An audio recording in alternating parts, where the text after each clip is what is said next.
Bismillahirrahmanirrahim. My dear students of second year, Assalamu alaikum. Your teacher Shabana Parveen Malik is here. I welcome you on my channel Watch to Lead. Second poem today. The title of the poem is The Man of Life Upright. यानी ऐसा आदमी जो अपनी ज़िंदगी को बहुत सादगी से और नोबल तरीके से अच्छे तरीके से गुजारता है. It is composed by Thomas Campion. बेटे नज्म को पढ़ने से पहले कुछ इन्फॉर्मेशन जो पेज नंबर 40 पे दी हुई, जैसे वर्ड मीनिंग्स एंड होते हैं उसको देखते हैं. This poem is simple in language and form. बिल्कुल सिंपल है लैंग्वेज के लिहाज से भी और अपनी कंपोजिशन के लिहाज से भी. Each stanza is of 4 short lines. 4 लाइनें हैं हर स्टैंजा के अंदर. The second line is rhyming with the fourth one. जब हम पढ़ेंगे तो मैं आपको बता भी दूंगी राइमिंग स्कीम क्या होती है. When it gives you the similar sound it is called rhyming scheme. Second line is rhyming with the fourth one. Okay, next सिर्फ हाईलाइटेड लाइंस पढ़ रही हूँ बेटे. और यहाँ पे एक वर्ड आया 6 सेलेबल है इसके अंदर. सेलेबल्स बेटे क्या होते हैं, अगर आप इनको डिटेक्ट करना चाहें कि सेलेबल्स क्या हैं तो आप अपनी उंगली अपने या अपना थंब अपनी चीन के नीचे रखें और कोई भी वर्ड बोलें तो जितनी दफ़ा आपको मूवमेंट फील होगी उतने ही सेलेबल्स उस वर्ड के अंदर होंगे. Very very easy way to detect how many syllables are in a word. Okay, the form and style as in all good poetry match the subject.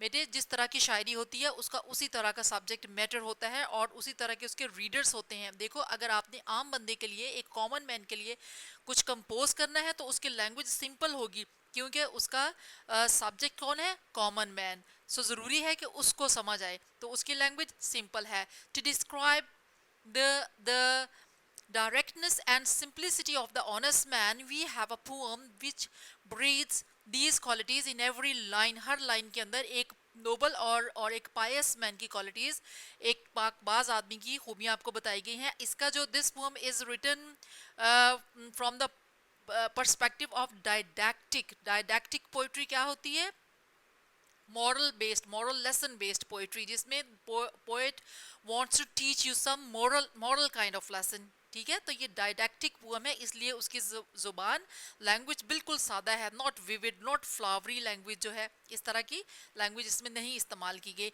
The earth is an इन बेटे किसको कहते हैं, a temporary place for having rest for a short while. थोड़ी देर के लिए जहाँ आप क़याम करते हैं उसको इन कहते हैं. He sees his abode on earth. कौन, पोइट. अपने दुनिया में जो उसका क़याम है, जितने भी सालों की उसकी ज़िंदगी है, abode मीन रहाइश, on earth as a temporary stay before an eternity in heaven. वो समझता है कि दुनिया के अंदर उसकी ज़िंदगी आर्जी है, हमेशा की ज़िंदगी से पहले, जन्नत में जाने से पहले वहाँ पे इटर्नल लाइफ होगी ना, इमॉर्टल लाइफ होगी. दुनिया के अंदर मॉर्टल है तो वो इसी चीज़ को कंसिडर करता है यहाँ पर. Being a religious man, try to put yourself imaginatively in the period and place to which a poem belongs. बच्चे मैंने आपको पहले भी बताया कि आपने कोई नज़्म को समझना हो, किसी पोएम को या किसी ड्रामे को या किसी प्ले को या नॉवल को आपने समझना हो तो थोड़ा सा उस टाइम पीरियड को स्टडी करना चाहिए और थोड़ा सा जो ऑथर या पोइट है उसकी पर्सनल लाइफ को, क्योंकि वो हमेशा अपने एनवायरनमेंट के बारे में लिखते हैं, अपने एक्सपीरियंसेस के बारे में लिखते हैं जो उन्होंने देखे हुए होते हैं जहाँ या उनकी ज़िंदगी के साथ जो बीता हुआ होता है. तो यही वो कह रहा है. अब उस टाइम में क्या था, जब थॉमस कैंपियन था तो उसने क्या देखा अपने इर्द गिर्द, वहाँ क्या चल रहा था इंग्लैंड के अंदर. इन that particular period a modern poet is unlikely to write about the horrors of the deep. कहते हैं ये जो horrors of the deep हैं यानी समंदर की गहराइयाँ जो है, एक मॉडर्न पोइट उनको बयान नहीं कर सकता. क्यों, क्योंकि वो उनको एक्सपीरियंस नहीं करता. अब हमारे पास क्या है, एयरवेज हैं, हम जहाज़ से ट्रैवल करते हैं, हम शिप से इतनी ट्रैवलिंग नहीं होती, आपको पता है वो सिर्फ कार्गो के लिए इस्तेमाल किए जाते हैं. तो उस वक्त लोग समंदरों में बेटे शिप्स के ज़रिए सफ़र करते थे तो वो हॉरर्स ऑफ डीप को वो जानते थे. पानी के ऊपर जहाज़ में बैठ के जो खौफ होता है वो सिर्फ वही उसको अंडरस्टैंड कर सकते हैं. ठीक है, for in our age we cross the great oceans in comfort and safety. आज तो हमें पता भी नहीं चलता, बहुत आसानी से हम ट्रैवल करते हैं. In Campion's time brave man made perilous voyages across the world in tiny wooden sailing ships. उसके टाइम में क्या होता था, बहुत मुश्किल थी ट्रैवलिंग और शिप्स में ट्रैवल करते थे लोग, जो छोटी छोटी कश्तियाँ बनी होती थी शिप से, लेकिन बहुत छोटे साइज के, और वो सेफ भी नहीं थे. The full meaning and force of the line will not be understood by those without the imagination to think of the ocean as Campion and his contemporaries saw it.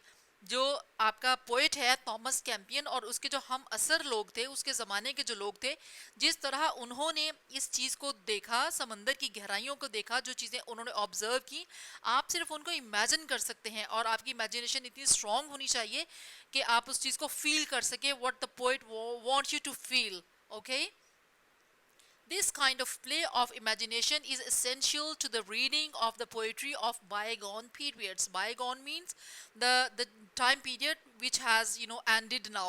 पिछले पुराने वक्तों के जो शायरी है या उसका कोई भी पीस ऑफ आर्ट है, उसको समझना है तो उसको इमेजिन करना पड़ेगा आपको, फिर आप उस आपको समझ आएगा कि वो असल में कहना क्या चाह रहा है. Okay, in your book on page number 73, some biographical notes of Thomas Campion is given. Look, he was born in 1567 and he was died in 1622.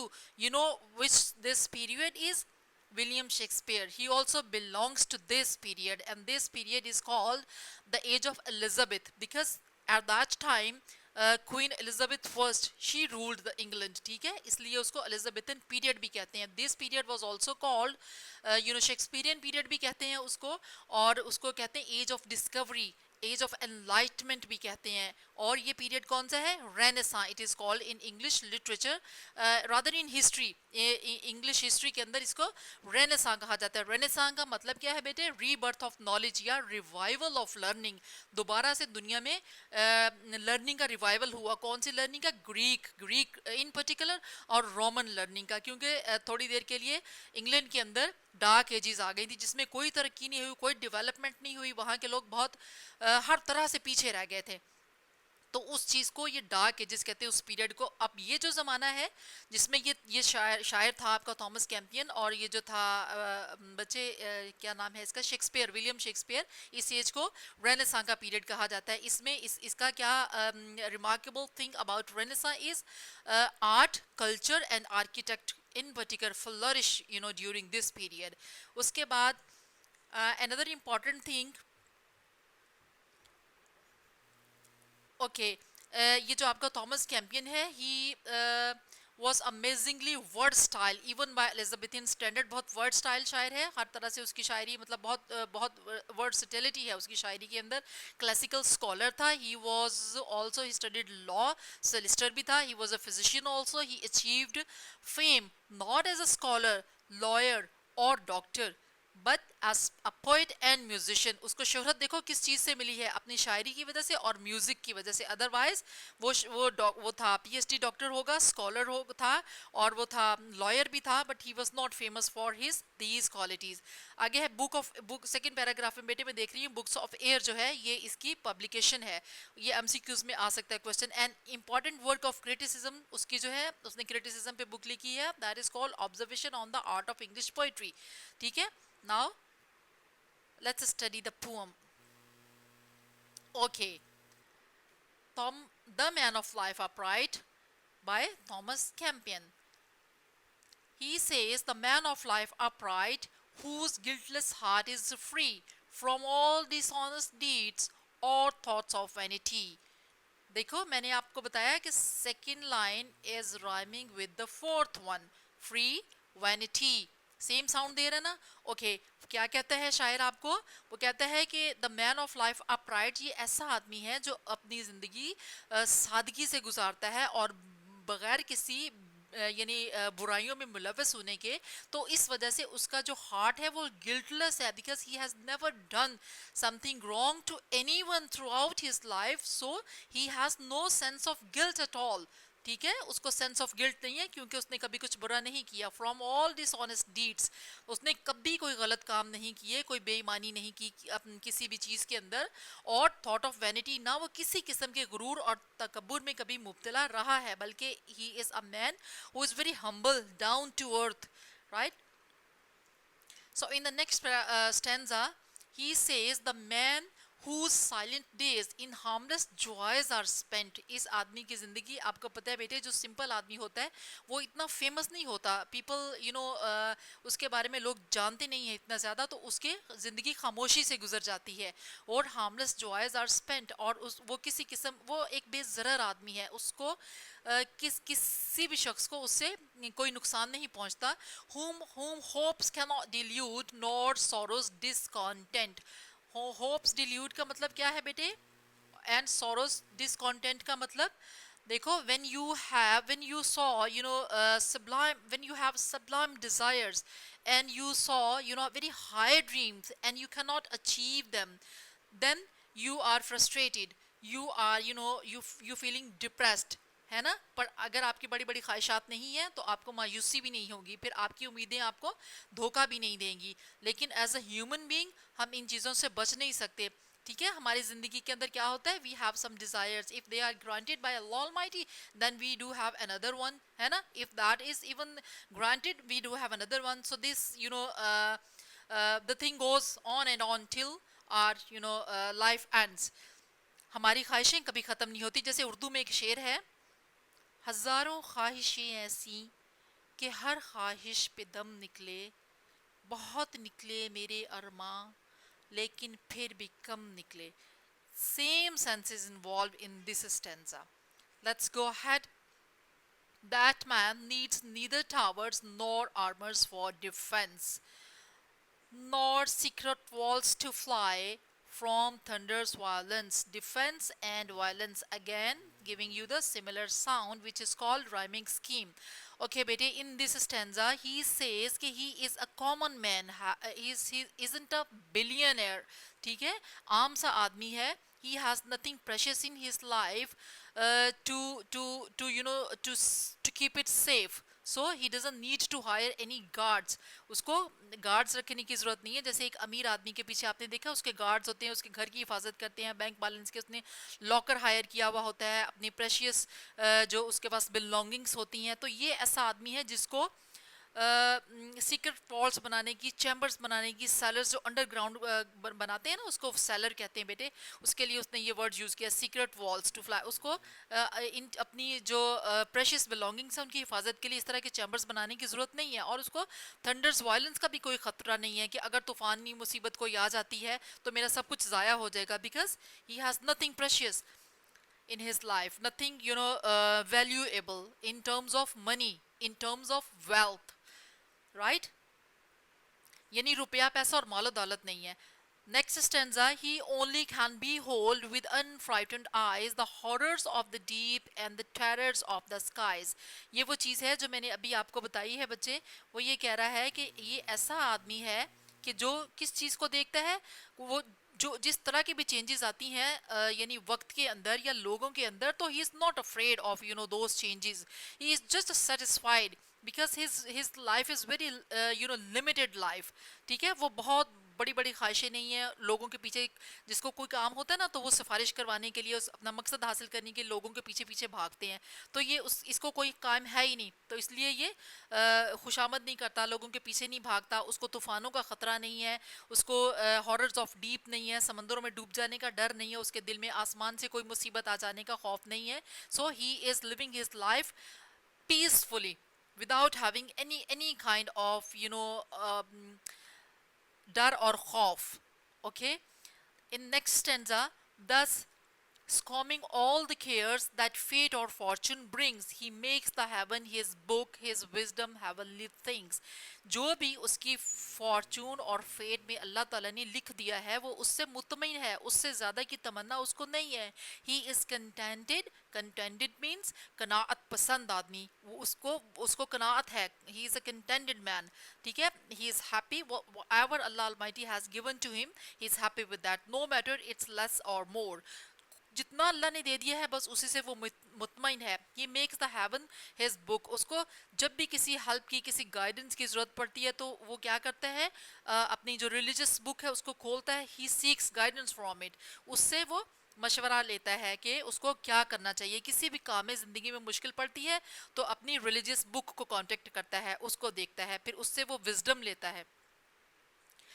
Okay क्योंकि आपको पता है ना religious books are full of wisdom, heavenly wisdom है, Allah ताला ने उनके अंदर एक डिवाइन गाइडेंस का एलिमेंट रखा हुआ है। तो हम जब अपनी रिलीजियस बुक से हम कंसर्न करते हैं, उसको पढ़ते हैं, उसको समझते हैं, तो फिर हमारे दिल को इत्मीनान हासिल होता है। Okay, this is what he says in this stanza. Good thoughts his only friends, his wealth a well spent age, the earth his sober in, and quiet pilgrimage. Last stanza जो है ये बेटे most important stanza. What does he से? He says के good thoughts is only friends. देखो बच्चे, दुनिया जो है ना बहुत मटीरियलिस्टिक है। इसके अंदर जो आदमी जिस आदमी का कोई असर रसूख है, कोई इन्फ्लुएंस रखता है, या बहुत बहुत वेल्दी मैन है, बहुत एफ्लुएंट पर्सन है, तो लोग उसके गिर्द घूमते हैं अपने मकासद हासिल करने के लिए। तो इसका कोई दोस्त नहीं है। क्यों? क्योंकि वो एक सादा सा आदमी है और सादा सी ज़िंदगी गुजार रहा है। उसका क्या वेल्थ स्पेंट एज उसकी क्या है? उसकी पायस लाइफ, उसकी नोबेलिटी, उसका कैरेक्टर, उसकी डिग्निटी, ठीक है, ये सारी चीज़ें हैं जो उसने अपनी सारी उम्र भर की कमाई है। द अर्थ इज सोबर इन, इस ज़मीन को, इस दुनिया में अपने क़याम को वो समझ रहा है कि वो एक होटल में ठहरा हुआ है और उसकी जो अगला ठिकाना, जो उसकी इटर्नल डेस्टिनेशन है, वो अगली दुनिया है। तो जब आप बेटे कहीं टेम्प्रोरी स्टे करते हैं तो आप you don't you don't leave an impression that you are a mischievous kind of person. You are having some sort of negativity in your mind. You always leave an impression of a noble man. जब आप कहीं रुकते हैं थोड़ी देर के लिए, आप अच्छे आदमी का तासुर छोड़ना चाहते हैं। आप ये नहीं चाहते कि कोई आपको बुरा भला कहे आपके जाने के बाद। तो वो कहता है वो दुनिया में इसी तरह रह रहा है कि टेम्प्रोरी प्लेस है और क्वाइट पिलग्रिमेज है, बल्कि इस दुनिया के क़याम को वो इस तरह कंपेयर कर रहा है कि जैसे वो हज के सफ़र के लिए आया है। आपको पता है जब हम पिलग्रिमेज के लिए जाते हैं तो दुनिया की सारी सोचें, दुनिया के सारे रिश्ते, हर चीज़ पीछे रह जाती है। आपके जहन में क्या चल रहा होता है? आप ये सोचते हैं कि you are going to to face your lord, है ना। आप समझते हैं ना कि हम बस अल्लाह के सामने हाजिर होने जा रहे हैं। तो फिर जो दुनियावी सोच है वो पीछे रह जाती है। The same sense is conveyed in this stanza by Thomas Campion. So that was the end of the poem. अब बच्चे, मेरे क्लास में एक बच्चे ने मेरे से क्वेश्चन किया कि मिस, इसमें उसने कहा शायर ये कहना चाहता है कि आप पैसिव लाइफ गुजारें, सिंपल लाइफ गुजारें, ठीक है। तो मिस आप ये कह रही हैं। तो बेटे मैंने उस वक्त भी आपको बताया था कि ये this is not what I say, this is what the your poet delivers, ठीक है।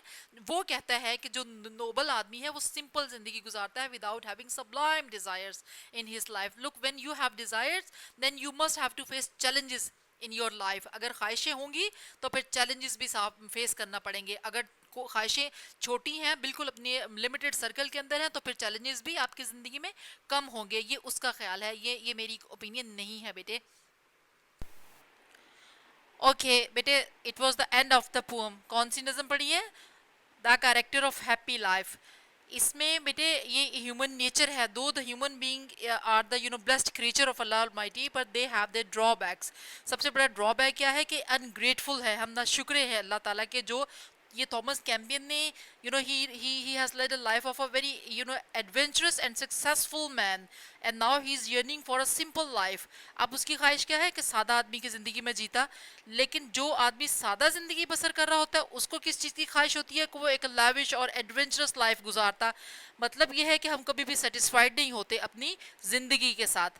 तो यही इसका सब्सटेंस है। और आपको पता चल गया कि इसको रिलेट क्यों करते हैं, उसने अपने दौर में क्या एक्सपीरियंस किया था और के सफ़र किस तरह करते हैं। उसके दौर में जो जो जो जो चैलेंजेस थे वो कौन से थे जो आज हमें नहीं है, ठीक है। तो ये जब हम इन चीज़ों को देखते हैं तो फिर हमें समझ आता है कि वो इस तरह की चीज़ों का जिक्र क्यों कर रहा है। और दूसरी बात ये कि बेटे उसके ऊपर एक sir Thomas, I think Thomas Bray was his name, he was accused of murdering him, ठीक है। But later on he was he was free from those charges. But उसके ऊपर ये चार्जेस, ये इल्ज़ामात लगे थे कि उसने उसको मर्डर किया है। बाद में उसको इस सस्पिशन को उसके को क्लियर कर दिया गया, उसको माफ़ कर दिया गया।